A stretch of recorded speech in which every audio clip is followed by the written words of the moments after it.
Maatii hawwituu akkam jirtan nagaa keessanii ani baay'ee nagaa kooti galata waaqayyoo nageenya waaqayyoo akkam jirtan isiniif haa bayyatu akkam jirtan nagaa keessanii mata duree har'aa waa'ee shamarran biyya arabaatii galtee irratti qabadheen anis ishee keessaa ishee tokkodha.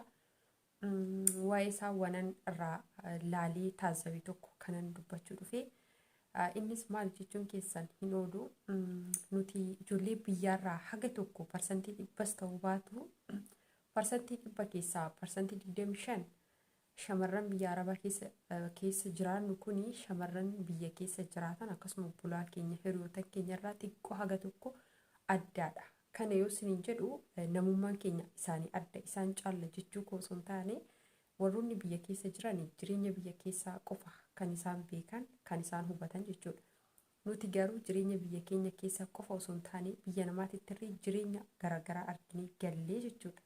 Hamaas gaariis kan nama miidhus kan nama gammachiisus biddeen mana ormaatis nyaara haadha ormaatis waa baay'ee argina miidhaan garaagaraa nurratti qoonnamee wantoota garaagaraa mudannoo addaa kan argu nu wajjin rakkina biyya keenya biyya ormaa jiru kana maatii keenya obbolaa keenya hiriyootan keenya osoo hin taane nuufi rabbii qofaadha jechuudha.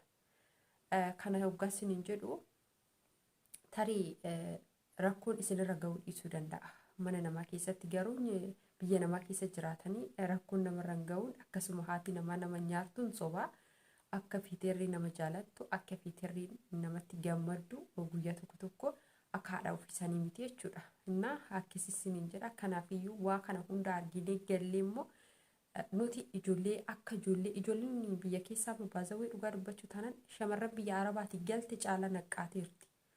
Kana yoo isiniin jedhu nuti shamarran arabaa kun gaafa gallee bakka gara laafna. Gara laafummaan keenya nama gadi nu godhaa jira. Nu xiqqeessaa jira dhugaa.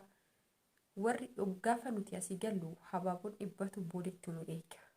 Ji'a tokkoon booda garuu hunduu qubaan akkatti nu argisiisa malee namni nutti dhiyaatu jiru. Intala biyya arabaatii dhufte san namaan jedhan. Kana jecha akkasii kana namni akkasiin hin jenne jalqaba ofii keetii of gorsuu. Osoo biyya hin galle biyya galee maal gochuun qaba.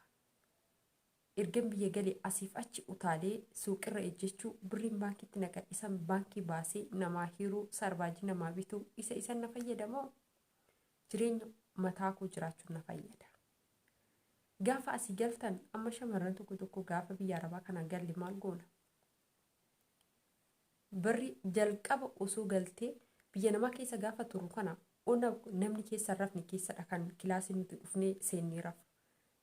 Kilaasii namni keessa hin jirre. Kilaasii kana keessa waan jiru hin beeknu mana ona namaati waan ta'eef jechuudha. Galma namaa keessa wanta jiru hin beeknu. Erga biyya namaa kanatti waggaa 2 waggaa 3 hojjenne galle osoo xabalan deemin osoo cubbuu keenya hin baafatin osoo namsa abbaatii keenya bira dhaqnee akkasitti turre akkasitti nyaachaa turre jenne osoo cubbuu keenya ofirraa baasne beeti kiristaana dhaqnee ganama hin tasaallamin nagaan nagalchite waaqa koo jenne osoo karra waaqa gubbaa hin ejjetin asii gallee waraq buukii baannee baankii gubbaa jenna. Kuni hojii keenyaa jechuudha. Kuni nurraa hin eegamu ture. Dogongoraadha. Baankii kan gazabni keenya suni tururree baduun isaan oolu. Gazaba biyya arabaa jechuun seexanaadha. Barakaa hin qabu. Kanaafi waa hundayyuu suuta jechuu qabna. Namni suuta jedhu, namni suuta dubbatu, namni suuta jireenya isaa keessatti deemu ni milkaa galmagaa. Namni muddamu akkuma bubbeeti. Bubbeen amma iddoo qabaa? Asii yoo awwaara kaase booda immoo bitnee dheebbada miti akkasiidha.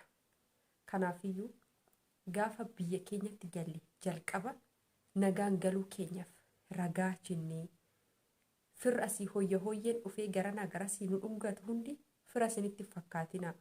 Waan isin biyya arabaatii qabattanii galtan kana isinirraa guuranii booda immoo sarbaajii nuuf iddee dhuftee isiniin jedhan. Kanaafi waa'ee firaas dhiisaa waa'ee hundayyuu dhiisati ragaa jedhaati. Maatii keessan biratti galaati. Sammuu keessan arragaggaa nuti ku sammuu keenya biyya namaa kana keessatti guyyaa tokko nagaa argatee hin beeku. Cinqii hojii, dhiphina madaamii, yoom nuun lolti, yoom nyaara nutti goorti, maal nuun jetti yoo dhufte kan jennu tokko sammuu keenya waa baay'ee yaada.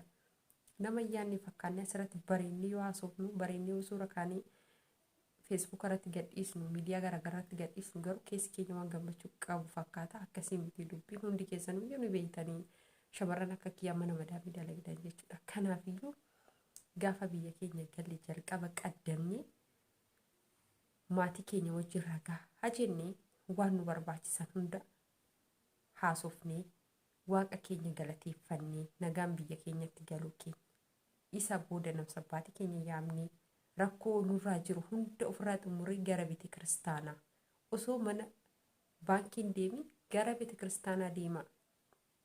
Beete kiristaanaa yoo deemtan maallaqni isin baankii qabdan sanirraa baastanii birrii 2 yoo beete kiristaanaa kennitan birriin keessa susiniif barakata. Isin beete kiristaanaa hin deemtan raga beetaa hin qabdan asii gallaan goddanyaa dhibbatu isinii baha ashamaraatis gadhiiratis isaa wajjin fiiguu. Isaa sun gaafa birri keessan isin harkaa dhumu arganoo isin gatanii fiiguu. Isinoo isa dhayxan gaafsan. Warri biyya keessaa sira durayyuu itti baran hojjetatanii maallaqa ofii fidatan. Nuti biyya arabaatitti dhufne asitti ji'a meeqa akka argannu hin beektanii biyya sanitti yoo galle waan nuti hojjennu nu harkaa bada. Kanaafiyyuu ragaa hajennee jalqaba fayyaa keenya keessa keenya iyyuu laallee nuti fayyaan keenya amma gubbaa kana kal'een keenya kuni fayyaa ta'uu danda'a gubbaan keenya foon kun jechuudha. Garuu keessa keenya hojii madaamitiin dadhabne waan ta'eef dhibee nuti qabnu iyyuu hin beeknu. Kanaaf tsabala deemnee karra waaqa gubbaa dhaqnee waaqa keenya galata galchinee nagaan biyya galuu keenya ragaa jennee isa booda gara jireenya keenya maatii keenya waliin mari'annee jireenya bareedaa jiraanna. Har'uma fiinee gallee dhiirri tokko dhufee karaa irratti nu eegee bilbila isaa nu jijjiiree eenyummaa isaa hin beeknu. Har'uma kootu na bakka akkasii waliin wakii goona isiniin jedha. Isin baankii dhayxanii har'as birrii luqqistan isa wajjin. Har'as birrii luqqistan isa wajjin. Inni gaafa birrii keessarraa fiixessi gatee gaafa san maatii kee irratti galtee maatii keetu si baatee tsabala si deema. Akkasin godhin abbolaa koo. Ragaa cidha. Kan keeti jedhee rabbi lafa sii kaa'e har'as borus keetu. Kanaafiyyuu yeroo hundayyuu obsa qabaadhaa. Namni obsa qabu. Namni qas jedhee deemu bakka yaade ga'a.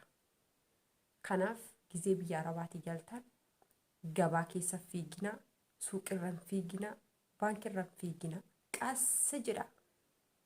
Nu argaa sin baay'isina. Nu argaa na argaani booda immoo na dhoksaa baay'isa. Ijoollee baay'ee arguu dandeessan biyya keenya keessatti gizee jalqabaa san na argaa jedhan asii galan footoo 50 postotan. Footoo 60 postotan. Gaafa ji'a 2 ji'a 3 guutan sirkumayyuu qabatan.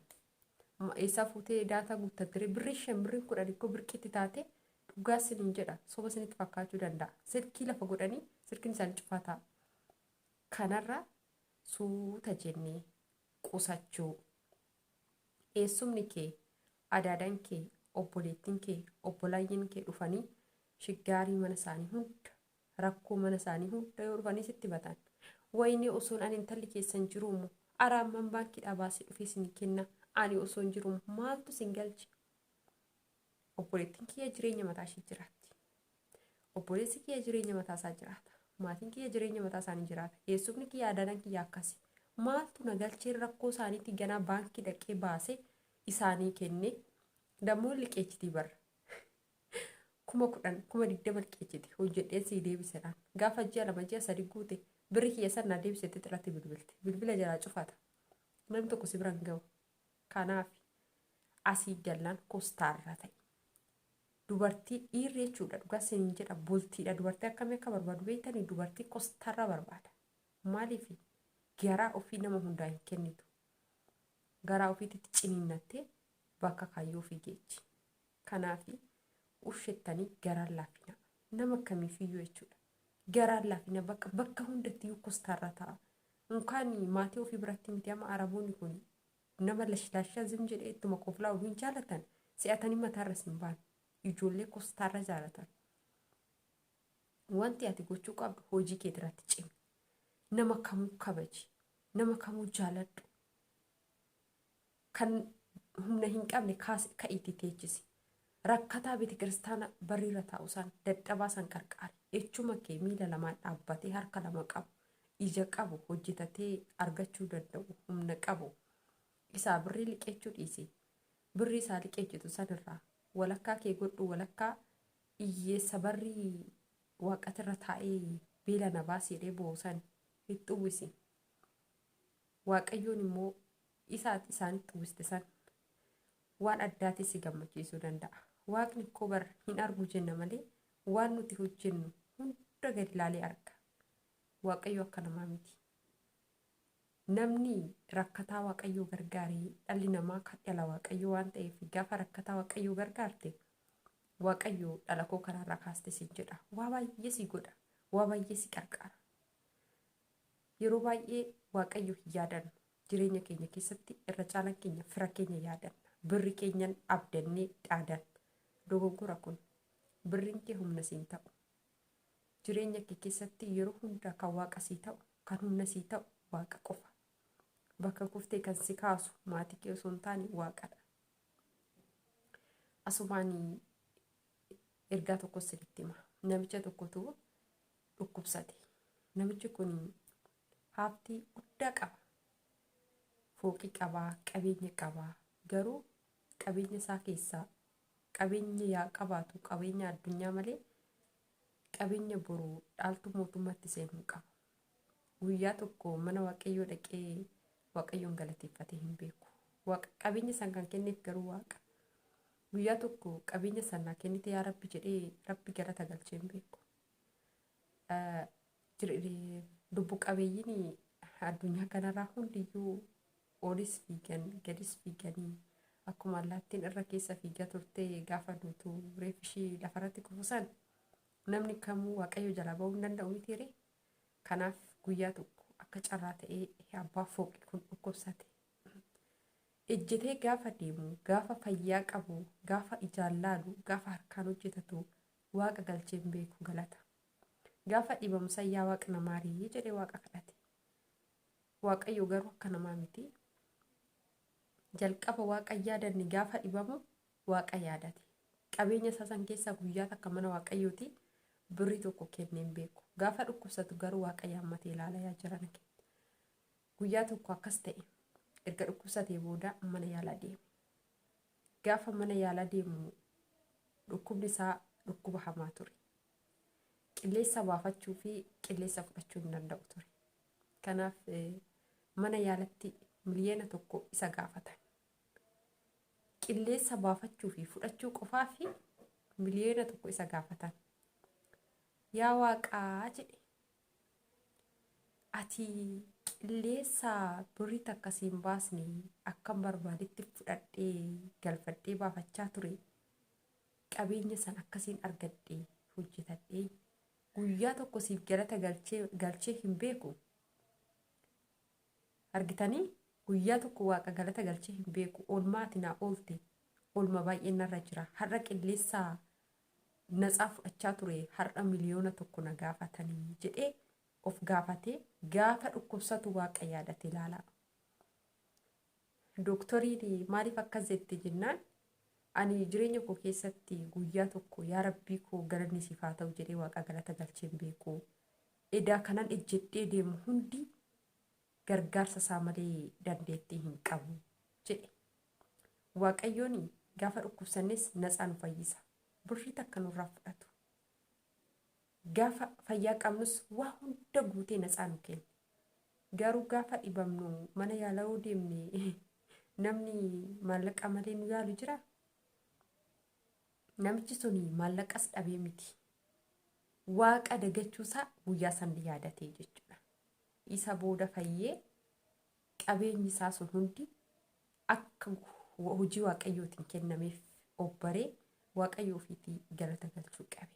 Kanaaf isinirree maallaqa nuti biyya namaatitti deemnee hojjennee argannu kana nu humna qabaannee miti.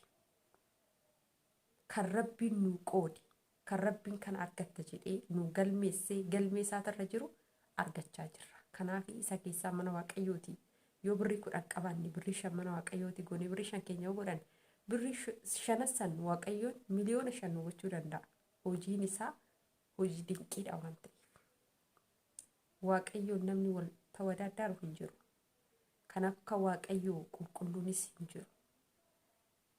Samii kana utubaa malee uumee dachee kana utubaa malee diriirsee yoo barbaade bal'aa godhee yoo barbaade jaamaa kan duudaa godhee kan shibaa godhee uumuun isaa dandeettii isaatiin. Kanaaf yeroo hunda jireenya keenya keessatti kadhannaa waaqayyoo taasisuu akkasuma immoo muddamuu dhiisuu. Nama isin arrabsirri deebistanii hin arrabsina. Inni dogongorii si arrabsee ati isa wajjin hin dogongorin. Yaa Rabbii laphee kenniifi jedhiiti waaqa kee kadhadhuufi guyyaa tokko si arrabsuusaa san gaabbee dhufee dhiifama si gaafata.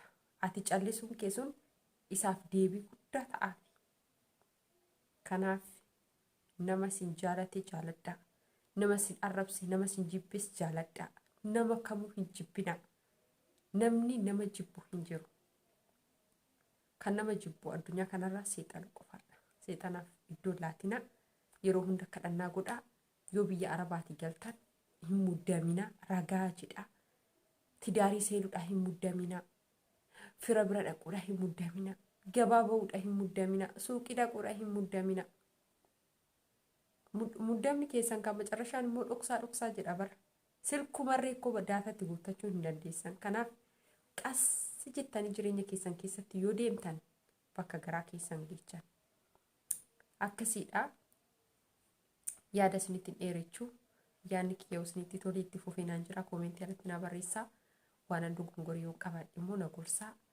Galatoomaa subscribe like share gochuudhaan akkana jajjabeessitan kabaja isin gaafadhaa. Baay'ee tokko isin jaalladha. Kabajamaa turtii gaarii.